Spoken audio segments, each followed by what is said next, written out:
없다. 이래서 이제 끝나고 16번 주약신 중 주가신 주약신 대중들과 주약신 대중들과 주가신 대중들. 주약신이라고 하는 것은 약이라고 하는 건 남은 이제 치료하는 거겠죠. 일반 약을 한꺼풀 더 성화시켜서 경전의 의미를 보면 어떻습니까? 마음에 병들어 있는 구석을 씻고 닦아낸다 이런 뜻이겠죠. 또 한량없는 같이 읽어보겠습니다. 주약신이 있으니 그 이름들은 길상가, 전단인가, 청정강명가, 명칭보문가, 모공강명가, 보치청정가, 대발후성가, 폐일강당가, 명견시방가, 이기명목 주약신들이다. 이러한 이들이 상소가 되어 그 수가 한량이 없었으니 모두 심성의 때를 의해서 인자함으로써 중생을 돕는다. 주약신은 그 수행하는 공덕이 미혹함을 조복받아서 미혹한 번뇌, 미혹하다는 것을 바로 병들었다 이렇게 판단하는가 봐요. 청량국사가 볼 때는 법신을 자익하는 것이다. 돕고 이익되게 법신을 이제 볼 수 있도록 노력하는 거죠. 법신을 보려고 하면은 업식이 다 사라져야 됩니다. 업식이 다 사라져야. 업을 따라가는 한에는 그 법신을 볼 수가 없잖아요. 그래서 원력을 자꾸 씌워가지고 업력을 자꾸 제압하는 것이 이제 법신을 볼 수 있는 본지풍광을 볼 수 있는 길이라고 하지 않습니까? 우리 뭐 괜히 그냥 건성을 하잖아요. 중생무변서운도 중생을 다 뭐 건지겠습니다. 뭐 그런 거 맨날 하잖아요. 그런데 그 건성을 하잖아요. 건성을. 모두 심성의 때를 여인다는 것은 미혹함을 항복받아서 마음의 병을 없애는 것이다. 항복받으려면은 그 전에 수행 단계가 자 적으세요. 주 무착 스님 무착 보살의 이제 해석이죠. 머물 주자. 그다음에 수 닦을 수자. 그다음에 항복받을 항자. 이 주수항을 금강경 그 해석하면서 18주로 무착 보살은 해석을 했죠. 천친 보살은 27단위로 해석했죠. 그죠? 했습니다. 그렇게. 그 저기 소명태자는 32분과로 이렇게 나눠놨지 않습니까? 그 중에 주수항인데 우리 흔히 응운하주, 운하항복 기심 이 두 가지만 금강경에 나오죠. 응운하주라고 하는 건 주라고 하는 거는 더 이상 미끄러지지 않고 불생불멸의 마음의 상태를 유지하는 것을 말합니다. 어떻게 해서 안욕따라 삼맥 삼불심을 유지해 나가는 상태에 있잖아요. 떨어뜨리지 않고 손에 꼭 잡고 가는 거 표를 손에서 놓치면 안 되잖아요. 잃어버리면 안 되잖아요. 이게 주라. 주. 그 부처님의 경지에 발을 디뎌가지고 빼면 안 되는 거 이게 주. 그렇지만 거기서 가만히 있다 보면 다리에 찌내리거든. 어떻게 살살 닦고 움직여 수행해야 되잖아요. 그죠? 닦아 나간다 이거지. 닦아 나가다 보면은 가다 보면 여러 가지 마장들이 막 겹치잖아요. 비바람 불고 험한 길도 있고 벼란 길도 있고 이렇잖아요. 조심조심 여의 박빙해서 잘잘 건너가다 보면은 언젠가는 내인데 보드 끼던 마음들이 하나씩 둘씩 떨어져 나가고 꽃이 피고 새가 우는 극락세계에 도달하면 다 응운하주 운하항복 기심 그 마음을 항복받는다. 그 첫째 조건은 뭐라고 했습니까? 일단 보시부터 해라. 부주색 보시, 부주성향 미촉법 보시, 무안입이 설신이 무색성향 미촉법으로 살아가면서 네 지금 니라고 생각하는 너의 존재와 네 소유를 놓아버려봐라. 주객을 놓고 한번 살아보면은 그 능경에도 건강경에 그대로 딱 나오잖아요. 아나니가 칠체증임에서 안에 있습니다.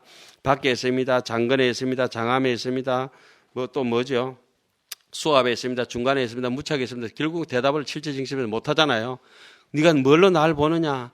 부처님을 뭐 이렇게 하다가 저는 부처님을 눈으로 보고 마음으로 사랑하고 그건 네 마음 아니다. 그건 네 아니다.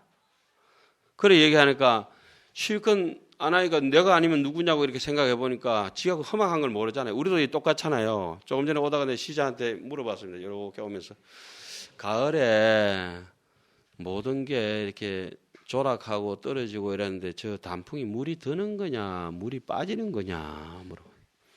물 드는 건데 넌 돌대가리다. 금방 내 힌트를 줬는데도 뭘 말해주나. 우리 제 상자가 단풍나무가 이쁘니까 하나 가지를 딱 꺾어 와서 내 방에서 차 빨간 단풍 가지를 꼽아놓은 거예요. 어릴 때. 그게 단풍을 그렇게 꼽아놓으면은 그게 저기 내일 또 이렇게 피나 새로 어떻게 저기 살아있나 이렇게 아유 괜찮습니다. 병에 꼽으면 까딱 없습니다. 그러니까 그래 내일 한번 보자. 그리고 가만 놔뒀는데 보여줘야 이제 가르쳐 주는 거니까 봄에는 물이 차가워지고 물이 들지만 가을 되면은 물이 이렇게 쭉 뿌리로 내려가야 겨울을 나지 지가. 그죠? 수분이 있는 상태에서 나무가 지금 어떨 것 같아요? 얼어버려요. 지금 새싹을 품고 있는 저런 것도 또 물기 쫙 빠진 상태에서 메마르게 버텨야 돼요. 이 겨울에. 물기에 있었다가 이제는 꽃도 못 피고 바짝 얼어버려요. 그런데 피었을 때는 이렇게 보면은 매화꽃도 만져보면 열기가 느껴져요. 그 설탕도 이렇게 하나 딱 꿀도 이렇게 먹으면서 딱 뛰면 한 10가지 맛을 느껴야 돼. 최소한. 용서보산 70가지 느꼈다거든. 그 꽃 이렇게 안 만져봤어요? 만져보면 좀 폭닥한 기운 못 느껴요? 온화한 느낌 있잖아요. 차갑지 않잖아. 근데 그게 온화한 것인데 그걸 미시한 걸 못 느끼면 중이 아니에요. 그건. 이렇구나. 이래서 겨울을 나구나. 그 영하의 날씨에 따뜻하다니까. 저 돌대가리 같은 시자가 오늘 님 돌대가리 해라. 석두. 옛날 석두 스님이 아주 유명해. 금강산의 석두 스님. 석두 스님 제자가 효봉 스님 아니에요. 석두 스님의 은사 스님이 용학 스님이에요. 용학 해견 스님이 석두 스님 은사 스님이고 그 밑에가 석두 스님이고 그 밑에가 효봉로 스님이에요. 그래 물이 드느냐 빠지느냐 빠집니다 이래야 되는데 물이 듭니다. 그래 가을 되면 저게 이파리에 물이 싹 빠져나가죠. 엽록소가 그죠? 빠져나가면은 노란 색깔을 안에 지 성질 엽식을 가지고 있는 놈은 캐로틴이 많은 놈은 노랗게 은행처럼 저렇게 변해버리고 안토시아닌을 가지고 있는 애들은 엽록소가 빠지고 나면 어떻게 빨갛게 드러나죠. 선어록에서는 그런 부분을 그래 얘기하죠. 풀이 무성하게 우거졌을 때는 어디가 구덩이인지 언덕인지 모르다가 한번 싹 싸지르고 나니까 체로 현상이라 확 드러나 버렸죠. 번뇌가 확 사라지고 나니까 내 갈 길에 이제 확연히 어디가 내가 낮고 어디가 높은지 드러난 것이지. 그래가지고 좀 이따 내가 한 발짝 조금 차를 더 오다가 이제 또 시장한테 얘기를 합니다. 저쪽에 보시는 좀 봤나? 예. 오늘 니 몇 번까지 법문 들은 거 보시 다 틀려버렸네. 그리고 왔네. 그래, 주약신 같은 걸 읽으면서 세상에 다른 사람들의 진통제를 치료해주는 아스피린 같은 사람이 돼야 되지. 이 보기만 해도 골치 아픈 사람이 되면 골치 아프. 그거는 주약신이 아니고 그건 주악신이라. 주약신이 아니고 우리가 이제 주악신이 되는 거죠. 이제. 예? 내라고? 음악학자. 주악을 올려라. 내가 무슨 자, 그 다음에 봅시다. 그래서 심성의 때를 여인들에게서 미혹함을 항복받아서 이제 항복 그렇게 넘어갑니다. 마음의 병을 없애는 것이 인자함으로 중생을 돕는다는 말은 선업을 지어서 보여가는 것이다. 길상은 향기로운 사기고 청정강명은 아주 종유석 같은 건가 봐요. 그죠? 어떻게 해야 될까? 유석이라고 해서 뭐라고 해석해야 될지는 모르겠어요. 청양국사에 소초로 그대로 옮겨놓은 것이에요. 그것을 경강부에 해가지고 다른 걸로 이래 보자면은, 사자의 젖은 결국 사자 새끼가 먹는다고 이렇게 이제 이쁘게 보면 20지품 같은 데 또 나오죠. 그쪽에 나오지. 명칭보문이라고 하는 거는 이제 여기는 약 이름을 적어 놨지만은 명칭이라고 하는 거는 그 사람 이름을 유명해서 덕망이 높아서 보험은 널리 듣는다. 이렇게 이제 해석을 해야 됩니다. 남 많이 치료해주고 좋은 핫다 편작이 되면은 지금까지도 이름이 남지 않습니까? 그죠? 남에게 좋은 일을 많이 하는 사람이다. 이렇게 보면 되겠어요. 설산의 인초이다. 그리고 약수왕 같은 경우도 약초의 그런 나무 왕이 돼가지고 이 사람, 저 사람 해가서 온갖 병을 다 치료해주니까 그 나무에 대해서 세상 사람들이 얼마나 칭찬을 많이 하고, 그죠? 그 나무는 어떻게 명칭 보문이 안 되겠습니까? 동서사방에서 아픈 사람들 세세생생에 치료하니까. 설산의 인초로다. 설산의 인초 같은 것도 참 의미가 있죠. 자라기 좋은 환경에서 누가 못 자라겠습니까? 설산이라고 하는 것은 아주 저주받은 땅이고 척박한 땅이고 거기서도 견디고 자라는 풀이 약이 안 될 수 없다 이거죠. 수행하는 사람이 조양암열로 위연불당하고 애명압조로 위안시문이라 배설의 여병이라도 무연하심하며 아장이 여절이라도 무구식념이니라. 이게 설산입니다. 설산. 그 설산 인초 이제 이해가 가시죠? 그래서 뭐 그냥 글만 읽어가지고 글 읽고 해석하는 건 누가 못하노? 그게 단계제가 있는 의미를 꼼을 쳐가지고 양념 쳐가지고 자기가 소화를 해야 돼. 아, 내가 조금 어렵고 힘든 일이 있더라도 설산 같은 데인데 설산이 아름다운 게 아니잖아요. 아주 척박하잖아, 척박해. 풀이 자라도 뭐 이렇게 해가지고 조금밖에 못 자라요. 모중지명은 미면 삼척이라 하듯이 요만큼 자라는 그 밀 같은 것도 요만큼 안 자라겠어요. 지가 추운데 어떻게 자랄 것이야. 그걸 뜯어가지고 사람들이 먹고 살아야 되는데 아무리 악조건 속에서도 남을 끝까지 도우겠다고 하는 그러한 정신이 이제 주약신 같은 사람이죠. 명견 시방은 안약 등이다. 온 세상 사람들 세상을 환하게 볼 수 있도록 남들 도와준다 이런 말을 드리겠네. 설산에서 비니 양초를 먹고 사는 서류는 똥도 약이 되고 향도 약이 된다. 이거 능경에 나오는 얘기죠. 제가 그렇게 바꿔놨습니다. 비니 양초는 애초 청정하고 향기롭기 때문에 왜 능음단을 쌓을 때 그 설산에 배구 똥 가지고 그죠? 서루 똥 가지고 이렇게 능음단을 발라서 쌓잖아요. 그 서루 똥이 없으면 뭘로 산다 그래요? 처음에 똥으로 바른다 이렇게 흉측하게 왜 능음단을 그 똥으로 바르나 생각했더니 향기롭잖아요. 향기로워. 그러니까 저 중은 똥도 버릴 게 없다 이렇게 돼야 되는 거라. 우리 도반중에 그럴 스님이 한 분 계세요. 와, 그 스님은 똥도 버리기 아까운 스님이라. 그냥 인간 자체가 그냥 보물 덩어리라. 그 스님은 어떤 짓을 하더라도 그냥 부처님 같아. 여러분들이 들어 이제 신문지상에서 한 번씩 이렇게 보는 스님인데 진짜 아름다운 스님이에요. 그 스님이 만들어내는 거는 전부 다 작품이야, 작품. 목동의 눈에는 약초가 보이지 않는다. 사냥꾼의 눈에도 약초는 보이지 않는다. 하음의 길이 어디에나 있지만 아무에게나 보이는 것이 아니다. 집착이 강해서 쇠가지고를 뚫듯이 지식으로 경전을 대하는 사람은 애꿎은 마음만 상한다. 공부하다가 이제 눈 빠지고 골치 아프다 이거지. 책이 안 보이면은 한 바퀴 휘 돌아 책을 놓아버려야 돼요. 저는 심지어 그래서 어떤 데 억울한 생각도 들기도 해. 한 10년 동안 책을 안 봤거든. 그러면서 강의는 하고. 그러다 그걸 제 잃어버린 생각이다. 우리 생각하고 늘 안타깝게 생각하는데 내가 10년 동안 계속 그때도 봤더라면 얼마나 좋았을까 하는데 그리고 그 책을 오히려 한 번도 안 봤던 게 지금 조금 더 낫다고 이런 생각이 들기도 해요. 가끔씩. 지금도 그렇고. 되게 막히면 책을 놔버려 차라리 안 보는 거라. 자, 좋은 방편으로 온갖 병에 시달리는 중생들을 알맞은 처방으로 치료한다면 주약신이다.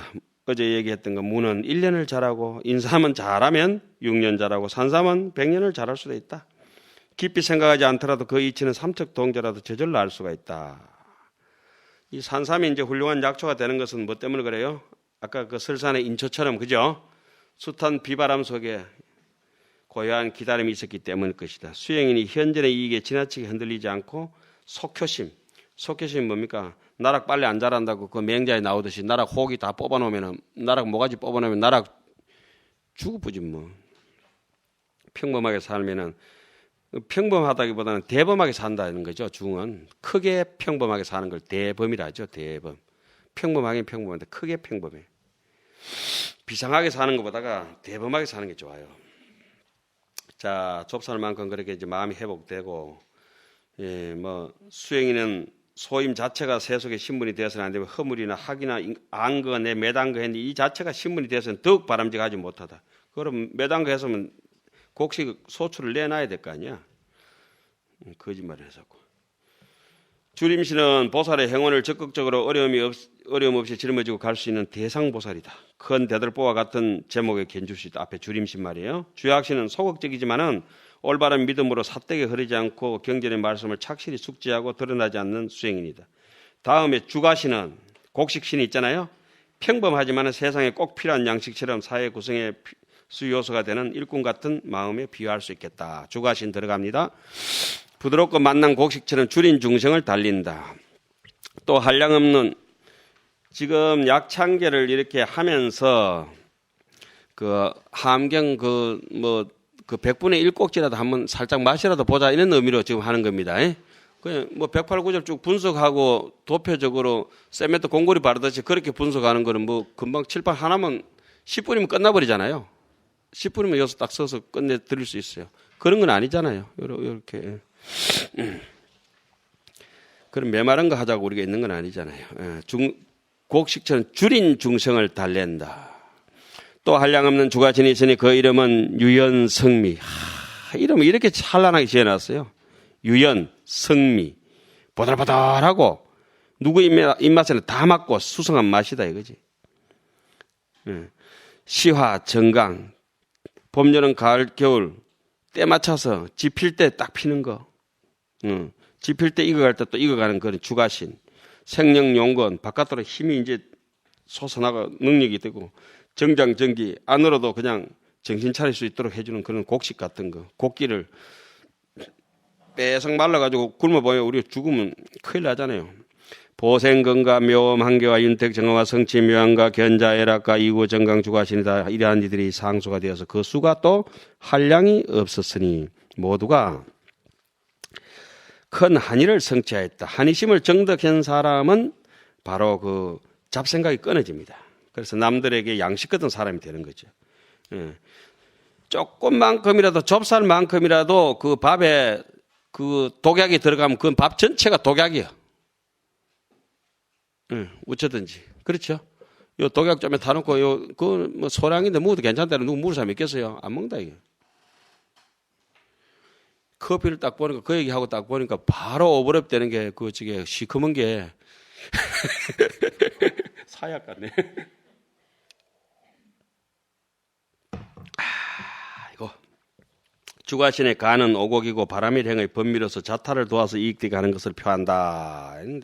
타인의 이익을 위하는 마음이 흡족함으로 큰 한의를 성취하였다고 한다. 곡식과 과일 등의 열매는 자연스러운 조화의 극치를 보여준다. 곡식은 강명의 그런 아주 결정체, 집합체. 그 어제도 얘기했는데 햇빛이 쏟아지면은 수수 뭐 땅으로 익는 거 바깥으로 익는 거 할 것 없어요. 야, 그것들이 어떻게 밀, 보리 이런 것들이 익어 가잖아요. 콩도 익어 간다고. 전부 가만히 쳐다보면 빛이 있어. 그래서 여러분들 혹시 몸이 안 좋고 이러면 그거 뭐 곡식 같은 거 바짝 데워가지고 배에 좀 얹어 놓든지 좀 치질 있는 사람 엉덩이 깔고 앉든지 그 눈 아픈 사람 눈에 갖다 대든지 머리 아픈 사람 머리 갖다 대든지 그 곡식 여러 자료 있잖아요. 그거 하는 것이 오곡의 기운을 이렇게 땡기는 길도 돼요. 먹는 것만 아니라. 그렇게 저는 이렇게 봐요. 이 곡식 자체를 그렇게 막 약보다가 더 이렇게 강력하다고 이렇게 보죠. 약을 맨날 밥상에 올려놓으면은 뭐 약초를 올려놓으면 먹고 죽어보지 사람이 살아나겠어요. 그 해독 한다고. 그렇죠? 곡식은 안 그렇거든. 그러니까 필수 불가결의 요소이기 때문에 약초는 특수한 입장에서 필요하지만 곡식은 보편성 있는 강력한 에너지의 근원이 되므로 실제 곡식이 더 강력한 것이다.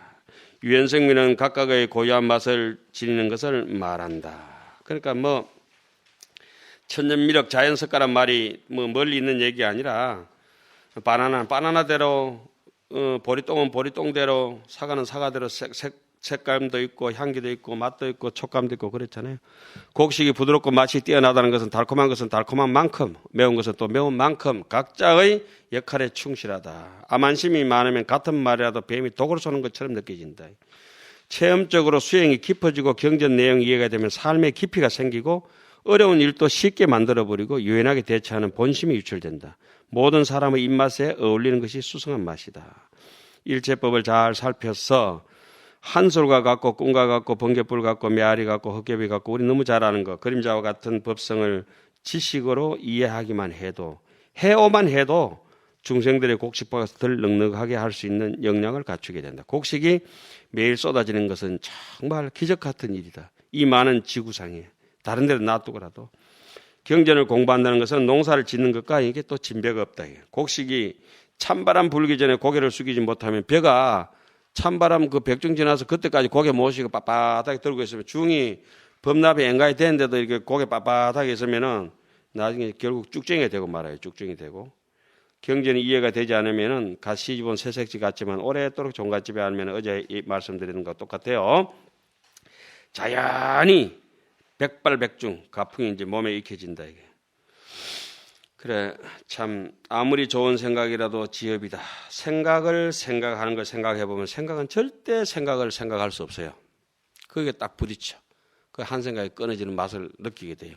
염불하다가 입으로 뱉고 귀를 딱 땡기다 보면은 그게 오잖아요. 그 누구나 북을 치면 북소리를 저절로 듣는데 이것도 뭐 능경에서 너무 자세하게 해놨거든. 종소리라고 그건 해놨죠. 그것은 망고에 신분 없는 거룩한 사람이 있기 때문이다.